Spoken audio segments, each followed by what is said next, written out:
Hey, what's up, everybody? Today we are talking about Megan is Missing. Now, this is a really old movie, and anybody who's ever heard about this movie has probably forgotten about it. And I'm really late to the boat on that one, but I just saw it, so I had some thoughts, so I thought I'd talk about it. Now, Megan is Missing is a movie that came out back in like 2011, and for a time, it was actually spreading on TikTok as like this really traumatizing movie. And I don't know about that, but it's something. It's got a lot of charm. She loved me, and I loved her back. I loved her so much, and now So this video is not going to be an in-depth analysis or anything. I'm not going to go into the nitty-gritty like I have before. I'm just going to be talking about my opinions and just like the things about the movie that were just kind of weird. Not disturbing or traumatizing, but weird. So cut intro.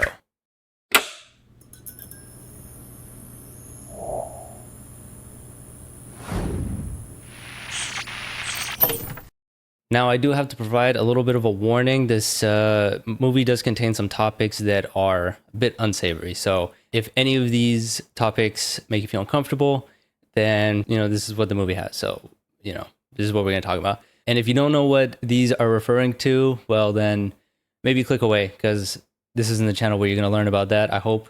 So, come back later, hopefully when you're 18. But yeah, let's get into it. So the movie starts off, and mainly it's about these two friends, Megan and Amy, and I guess it's kind of like their day-to-day kind of life. The movie is filmed in kind of like a found footage style because they say that like all the footage is found from recordings throughout like this like investigation that was going on. And I think they try to make you think that it's based on a true story, but it's not. It's not really.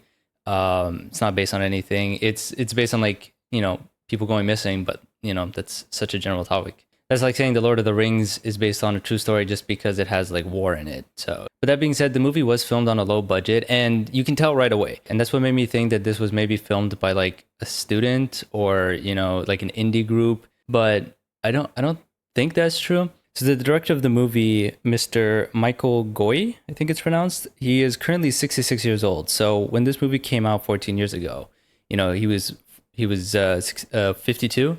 You would think somebody with such age and wisdom would know better than to make a movie like this. And the reason I say that is because the movie's got a lot of problems. It's not just a bad movie, it's done badly. Let's get into it. So we'll start off where the movie kind of starts off with Megan's character. She's this 14-year-old girl. And right away, the movie wants you to think that she's like, I don't know, like some kind of degenerate or something. They call her names, some slurs. you're a hoe, H-O-ho. She's doing a lot of things that are maybe inappropriate for a child of that age. When I first saw this, I was like, okay, these kids are supposed to be like 14, 15 years old. And so I looked up when the movie came out, it was 2011. So I thought, okay, well, how old were the actors in 2011? So I looked up the actors, and so the actress who plays Megan is Rachel Quinn, and she was born in 1991, which makes her 34 years old today. And in 2011 would have made her 20 years old. So I thought she was a 20-year-old playing a 14-year-old. And her best friend Amy was born in 1989, which makes her 36 now. 2011, that would made her, what, 22? So that's what I was going by. I was going based off those ages, 20 and 22, or around that age, 19 to 21, probably if the movie was filmed in 2010, playing 14-year-olds. Boy, was I wrong, because not only are they not 19 and 20, they were actually 14 and 15 when the movie was filmed. I had to look really hard for when this movie was filmed, and it was probably filmed around 2007, based on what I could find. And around 2007, the actors would have been 18 and 16, 18 for Megan and 16 for Amy's character. And I think they were younger than that even. I think Amy was probably around 50, or Amy's actress was about 15, and Megan's actress was around 17. That's what I've seen. I don't know exactly if that's true because I couldn't find the actual production dates.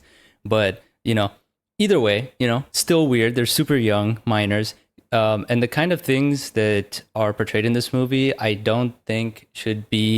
things that I don't think should be filmed with minors and young actors, because it's, one, very psychologically damning for people, and also it's just really gross. It's, you don't want to see kids in these kinds of roles. So let's talk about Megan's character some more. So Megan starts off as again this is very inappropriate image of her right off the bat. She does drugs and she is not above, doing some favors for drugs, if you know what I mean. And it's really weird, but that's reality for some people. But then you look at her friend Amy, and Amy's like never even kissed a guy. She's the type of person who gets like straight A's. She comes from like a very good household, whereas Megan, her dad, I think either disappeared or died, and she lives with her mom, and she had a stepdad, but he was sent to jail, and he's still in jail during the movie. So that's the kind of household she grew up in versus Amy. And the differences between their lives is really what's focused on in this movie a lot, even though their outcome is the same for both of them. So I don't know what they were trying to say about that. But I also heard that this movie is supposed to be educational, and it's supposed to be this kind of like increasing awareness for children being kidnapped and stuff like that. Did it succeed? I don't know. I didn't think so, because after watching the movie, I didn't really think like, oh yeah, this really showed me that I should be careful with my kids or whatever. It's like one of those really bad PSAs from back in the day, but kind of like worse because of the acting and the production. But anyways, so Megan's character is an interesting one because she is best friends with Amy. Amy's her best friend. She admits that. But you're my best friend too, Amy. The problem is Amy is like only friends with Megan, and she has no other friends in the entire universe. So like in school, none of the kids like her. They actually really hate her because she's not like them. She doesn't do the things that they do, so they hate her because of it. And Megan tries really hard to include Amy in a lot of the things that she does. She doesn't try to get her to like do any drugs, do anything weird, but she wants her to be around her friends, kind of thing. So right at the start, there's this scene where she is invited to a party by some guy. Let's just call him the guy. And so he's like, yeah, of course you're invited. The hot chicks are invited, of course, haha. So he invites her and her friends, but then she's like, oh, can I bring Amy? And he's like, why would you want to bring Amy? Amy's such a loser. And she's like, well, if Amy doesn't come, then I don't come. So they're trying to show that she's really, really close to Amy, and she's really, really trying to get Amy to like be included, even though these people like hate her. Like these people hate her so much for I don't know what reason. They don't really have a good reason for it, but right off the bat, like we know they hate her. Megan's other friends hate her guts, and this guy really hates her for no reason.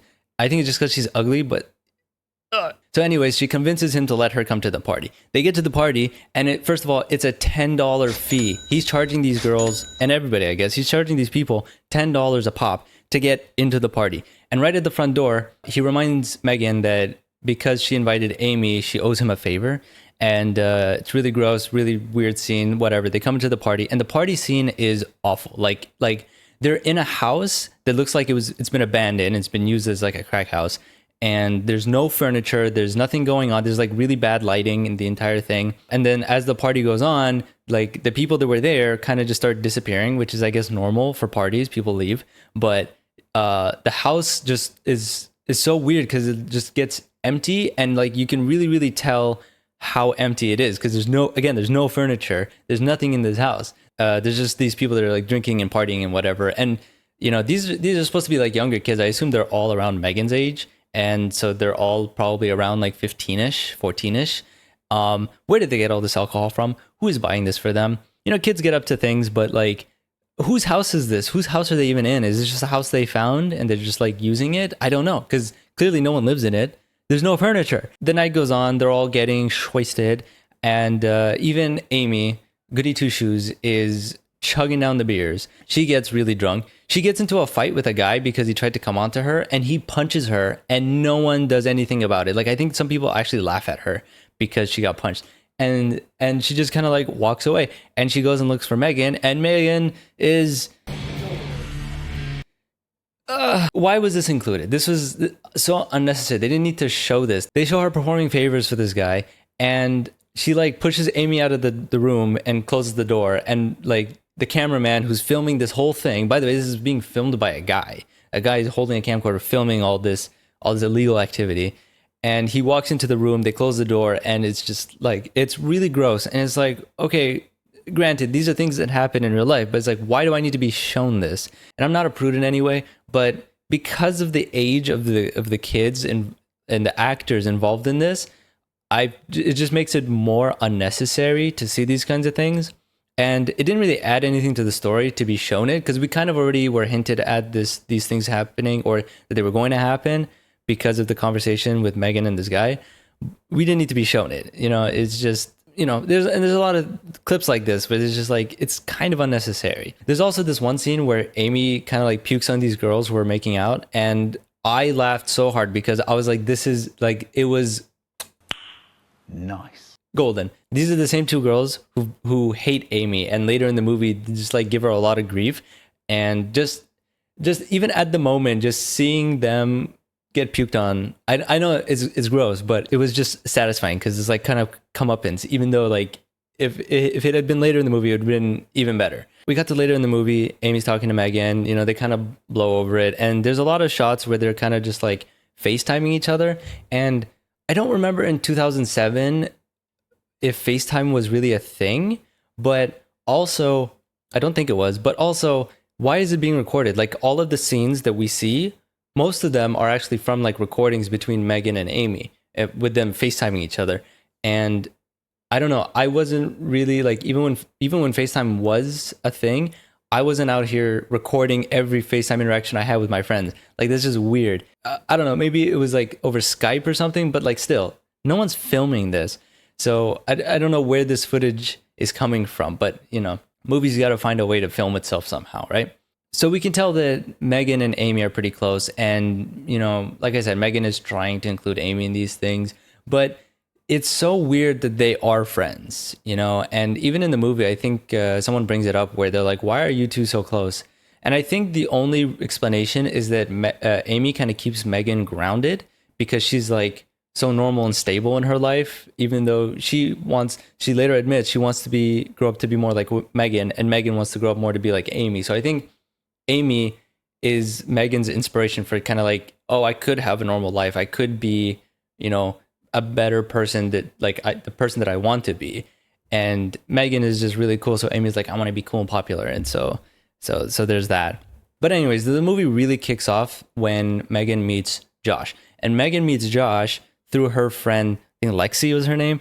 And Lexi's like, oh, I met this guy, his name's like Skater Dude. And I think she met him on a chat room, and like an online chat room.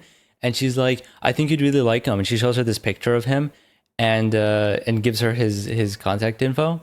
And so she goes and like, calls him. And again, all this is being recorded. All these conversations should be recorded. She goes to talk to him. So she asks him, where's your camera? And he's like, I can't use my camera because my brother broke it. And she says, that's weird, because Lexi said your dog ate it. And he's like, oh yeah, my dog ate it, and then my brother destroyed it. And which is like red flag number one, because I think people nowadays know better than to trust people if they haven't like seen them face to face. But there's a lot of people who still fall for these things, and like they get scammed by these.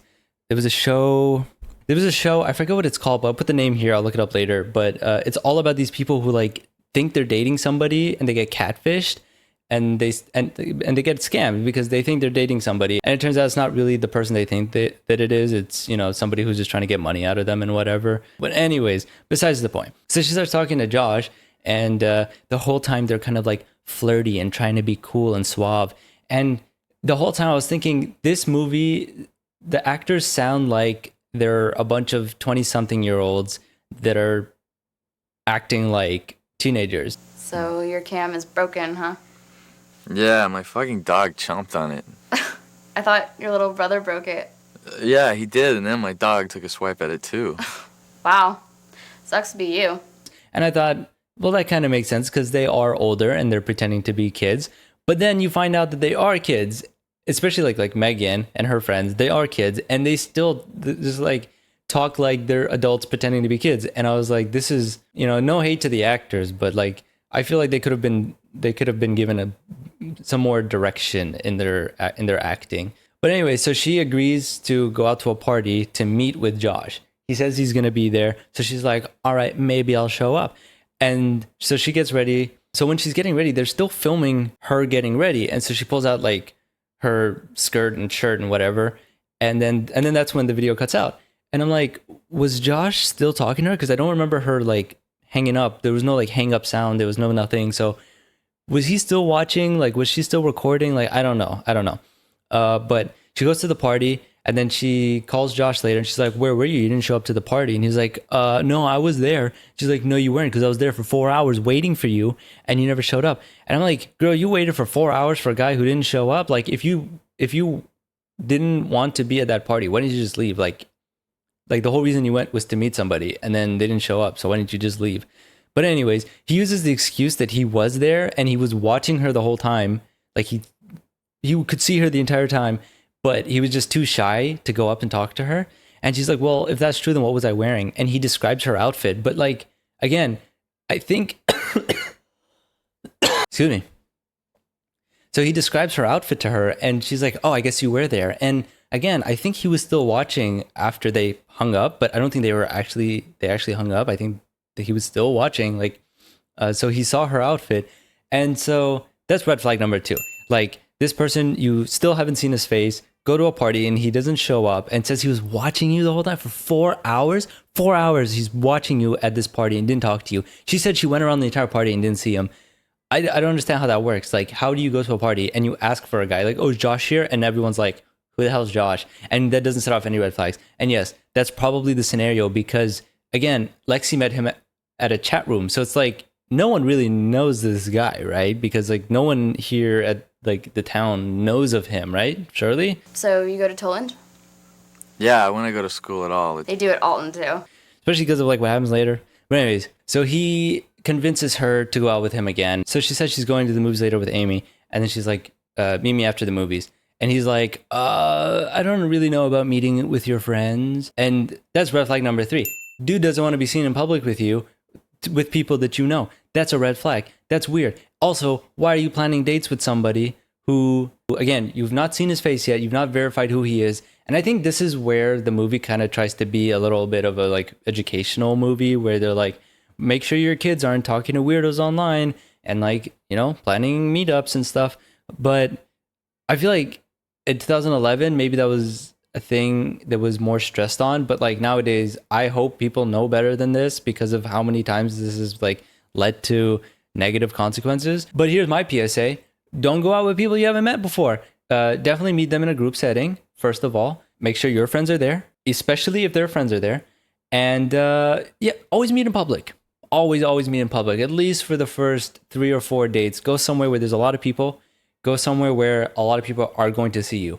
Even if they don't know you, it's still important that, you know, there's people there that you could scream for help, you know? So after he tells her, oh, I don't know about meeting your friend, she's like, okay, whatever, just web me. And when I first saw the movie, I thought that he had just, like, in the next scene, they show him with Megan and Amy on another video call. And I thought that they had just skipped over the part where he met her after the movies for ice cream, because she tells him, just meet me at 7, just web me at 7:30. And I didn't hear that part. So I thought, did they skip something? But no, she just very, very quietly, very quickly says, just web me then at 7:30, which is interesting. They could have had another take so that people didn't miss that. So anyway, she gets on a call with Josh and Amy's there with her. And so they start talking and, you know, they're doing the whole like flirty thing. And he convinces her to meet up with him at a diner, but behind the diner where the dumpsters are. And she even calls that out. She's like, oh, that's so smooth. And the whole time, like, he tries to pretend like he's shy, but then he like, all he does is flirt. Like his whole talking mannerism is flirting. So it's really weird. But he tells her like, oh, meet me behind the diner by the dumpster. And that's red flag number 4, girl. What number are we on? Red flag number 4. Why are you meeting this guy behind the diner? Meet him in the diner. Tell him, no, we're going in the diner. But she dumbly enough, she's like, yeah, okay, I'll meet you behind the diner. And that's the last we hear of Megan. The whole rest of the movie, Megan is missing. And it took us, half the movie to get to this point where the title is Megan is missing. And, you know, that's fine because there's a lot of like lead up to this. I don't necessarily know how important the lead up was, but, you know, it adds a bit of context. But I feel like the movie could have just started right then, like Megan going missing, you know? Like maybe a bit of the like, oh, she met a guy online, and then next thing is like she's gone missing. So they could have done that. I think it could have worked a bit better, especially because like a lot of the previous scenes they add to her character, but I don't think it's meaningful enough. But I don't know. So the rest of the movie is really about Amy, which is why I would call her like the second main character, because the rest of the movie is about her and her perspective. And a lot of the movie we see is through her either talking to Megan's friends, talking to Josh, or vlogging herself with her video camera. And straight away, when Megan goes missing, she is very concerned because Megan usually calls her, she says every hour. So she calls Josh and she's like, hey, Megan was supposed to go out with you. And did you see her? And he's like, no, she didn't show up. And it's like, if she's supposed to meet up with somebody and then they tell you, like you call them and they tell you, no, she never showed up. First thing you do is you go to your parents and you tell them Megan is missing. She hasn't talked to me. She hasn't messaged me. She's missing because she didn't even meet up with the guy that she was going out with. So there's only really two conclusions. Either she did meet up with him and he kidnapped her, or something happened to her before she got to him. Either case, people need to be looking for this girl. So eventually, I think it's by the next day, the police are on it. They're investigating. They're like, Megan's missing. They find this like clip from the diner where she goes, like her last scene footage of her. She like walks behind the diner and some dude, I think they say like some guy in his mid-20s, like comes up and grabs her and she walks away with him. And it looks like she's just kind of like, what are you doing? And just like walking, but there's no like struggle or anything. And so the rest of the movie is really just footage from like the news, and the newscasters being like really weird about Megan. Like she like almost every paragraph that she starts, she like starts out by saying a beautiful teenage girl. A beautiful teenage girl. And it's really weird the way she like talks about her and like is like, oh, this beautiful teen, and it's just like really jarring. And so she goes on and on about this beautiful, popular teenage girl. Megan Stewart, a beautiful, popular 14-year-old girl. And they give you like the whole rundown. She's like a straight A student. She's helping with the community. Everyone loved her, her friends, the faculty, like everyone in the school, like everybody loved Megan. And so they're really, really like talking her up to, I guess, kind of like evoke sympathy with people, to be like, this is important. We need to find this girl. And then the news reporter also talks about how like a lot of kids go missing and we need your help to find them. And then the one other case that we get is what they call the Crenshaw boy. For clues in the disappearance of 13-year-old Tercel Jackson, who was abducted from his home in Crenshaw yesterday afternoon. She says his name, but like they don't even mention his name anywhere in the news posting. Like while she's talking, she just kind of says his name really quickly, and she's like, he was abducted from his Crenshaw house or whatever, and that's it. And they're like, call us if you know anything.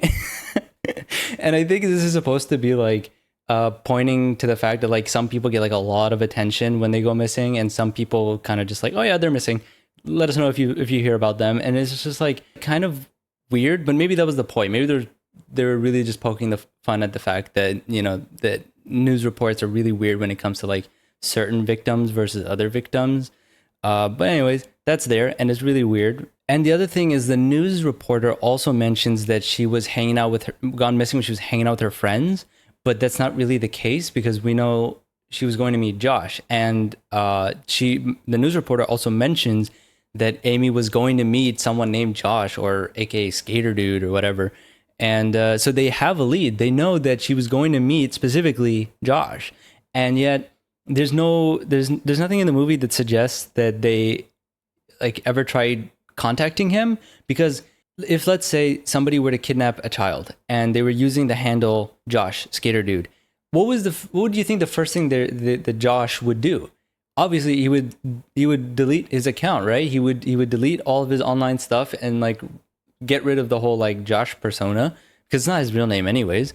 But no, Amy calls him later on, right after the news report, and he still picks up, and he's still like he's still talking to her, and he tells her like, if you tell anybody about me and Megan, that if you like try to make me look like I'm the kidnapper, then I will find you and I will kill you and blah, blah, blah. And he tells her all this stuff. He like threatens her. So clearly to Amy, now she knows this guy is definitely the kidnapper.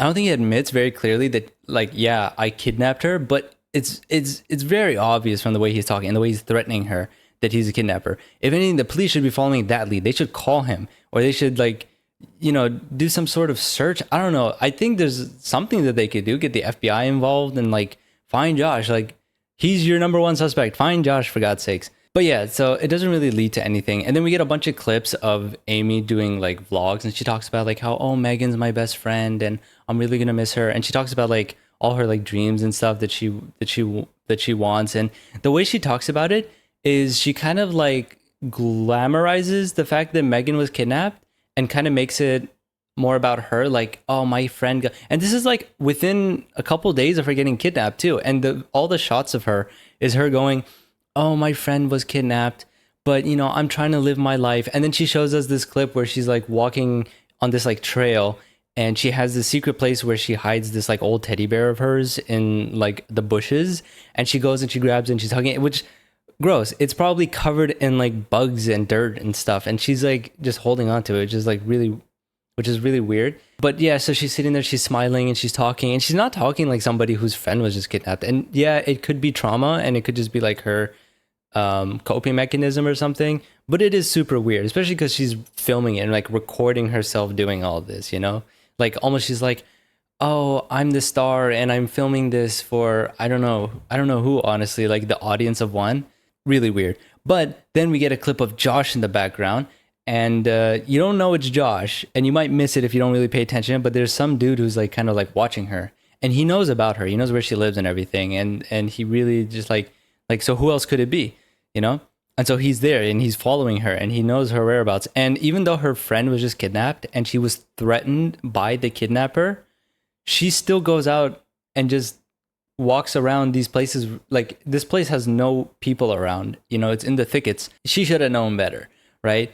Because eventually he does steal the bear, and when she goes back to look for it, she ends up getting kidnapped, and he takes her camera. And then we get to the last 20 or so minutes of the movie, which are, let's just say, gratuitous. So the last 20 minutes of the movie, it's where a lot of people kind of get the trauma. And I guess before the last 20 minutes of the movie, I think I've heard online that there's these two images that the movie shows, and they tell you, oh, these photos were recovered later from like a fetish website, and like the owner found it and was like, oh, I have to report this, and so he gave the footage, but it was never shown on the news, they say. And they tell you, oh, this is really disturbing, so be ready. And this is the movie kind of like building it up for you. And I think these images, maybe more than the final scenes, are what traumatize people.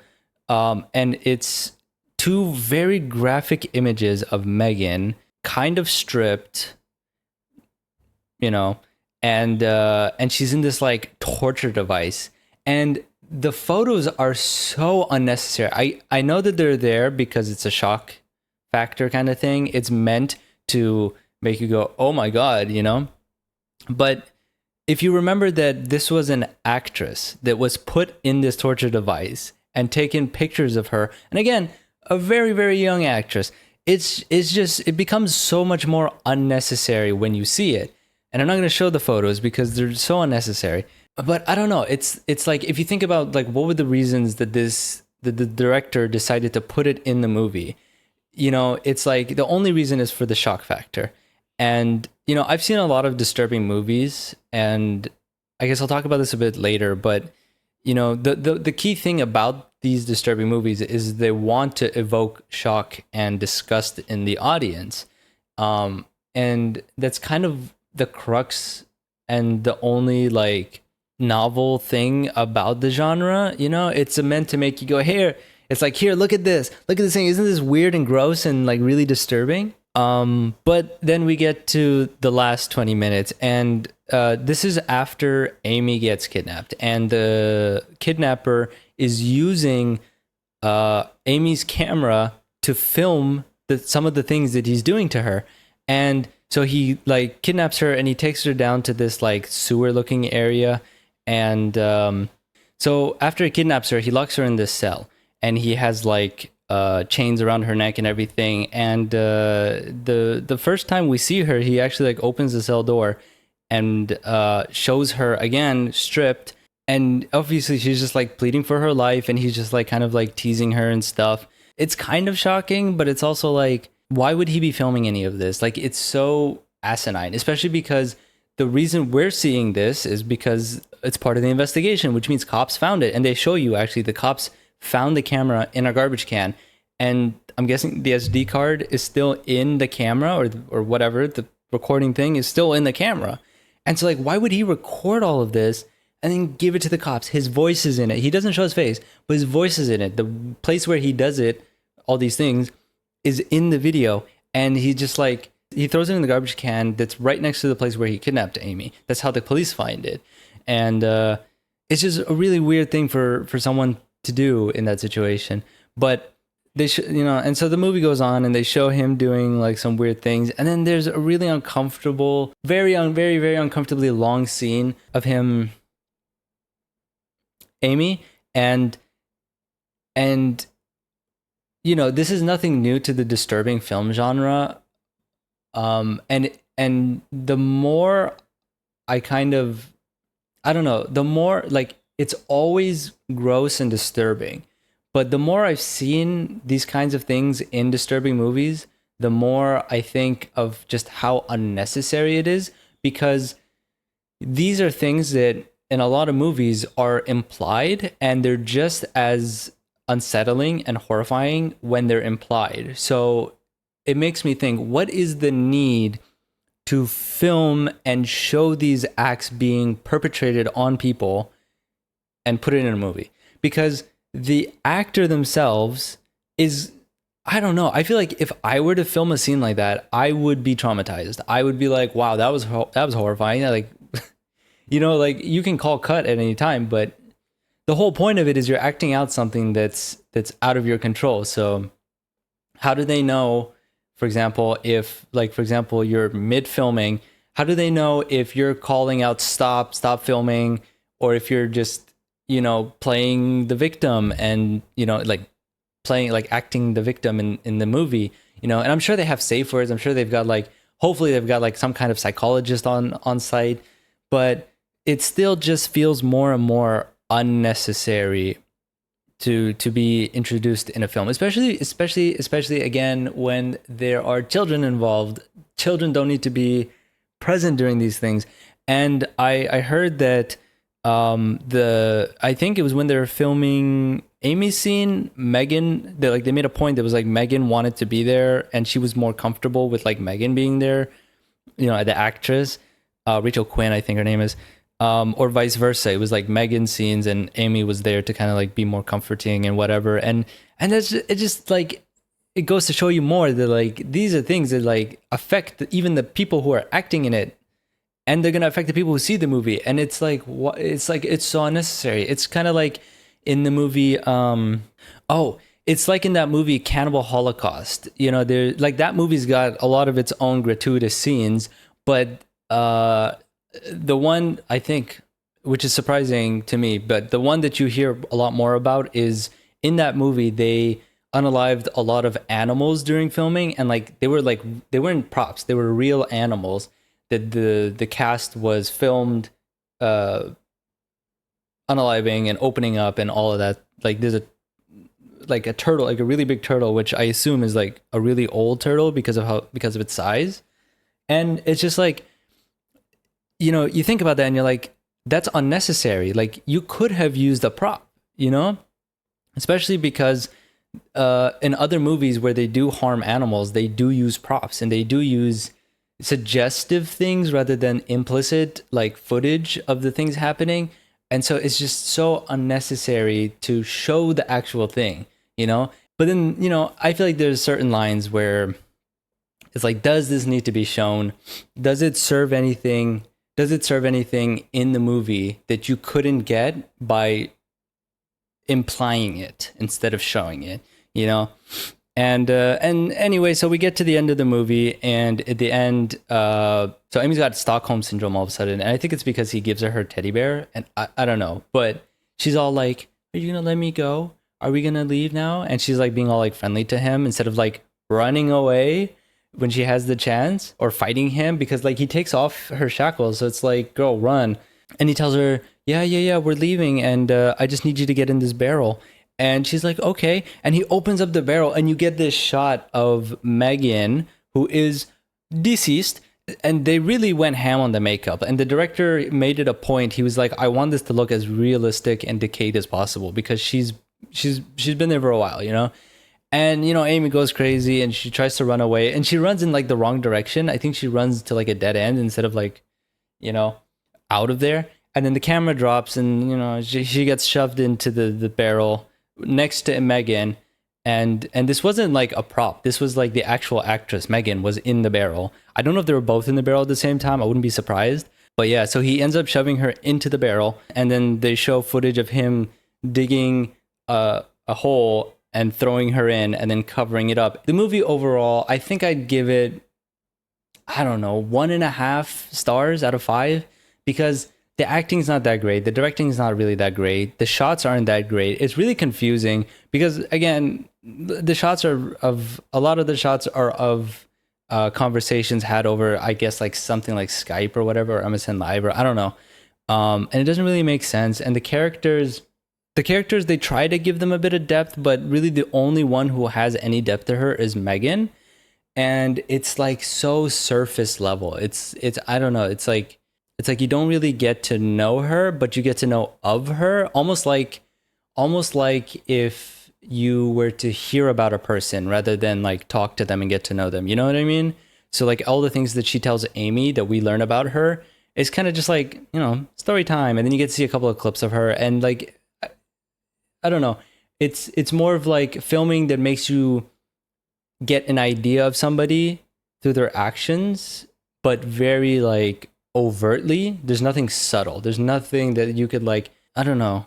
It's just kind of like if you show somebody being violent and punching people, like that's it. That's all you know. It's like they're violent because they punch people. You know, it's like you don't really get to know too much about them. And then when you get to know more about Megan, it's really this kind of like, oh, story time. This thing happened to me in the past.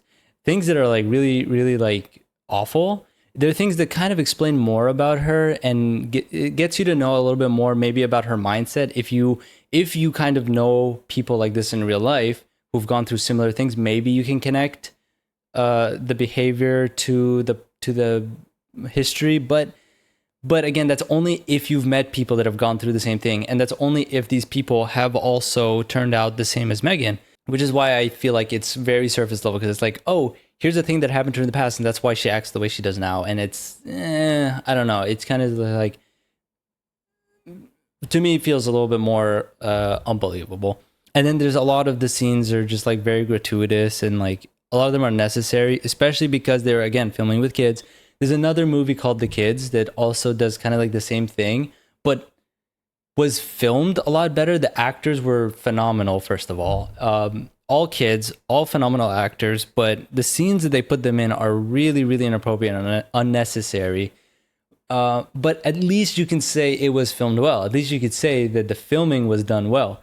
Even though they shouldn't have done those scenes with those kids, the filming was done well. This movie, Megan is Missing, does not have that excuse. It's just done poorly and is gratuitous for being gratuitous. And I guess it kind of worked because, you know, when people talk about this movie, they talk about like, oh, it's so shocking and traumatizing. Don't watch this movie. It's going to scar you for life. And I guess that's what, you know, at the end of the day, that's what these disturbing movies want. They want people to talk about their movies because they're disturbing and traumatizing and shocking and all of the above. I don't know. In my recent years, I've really, really grown uncomfortable with the disturbing movie genre. And there's a couple on my list that I've added years ago, and I just have not wanted to watch because I'm like, am I mentally there to watch and enjoy a movie, or am I just going to be grossed out and not enjoy it?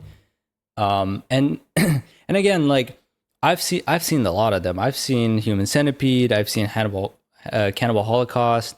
I've seen a bunch of like random Japanese body horror movies, which there's a surprising lot of them.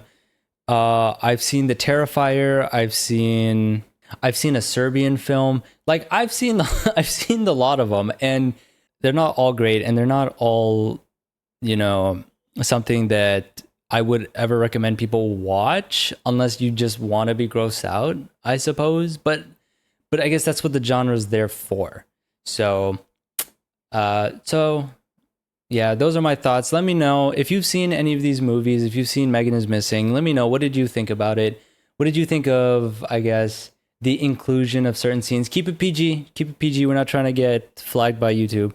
But just, yeah, leave a few comments on like how, I guess, it made you feel, and whether you think things that are more on the gratuitous side should be handled. Should they be explicit? Should they be implicit? Should they be shown? Should they be implied and like kind of just alluded to and let your imagination run wild? And yeah, if you want to see more commentary on movies, I guess similar to this, or just any movie in general, yeah, let me know that too. Give me some suggestions. I'll, if I've already seen it, then I'll make a video about it. If I haven't seen it, you might convince me to watch a movie. And if it's bad, oh my God, let me tell you, if the movie's bad and you make me watch it and I hate it, let me tell you, I will tear into it.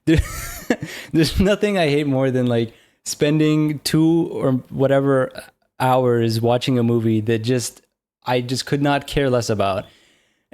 And I will go into all the nitty gritty details. I will pick it apart. So yeah, leave your suggestions, let me know. And until next time, goodbye.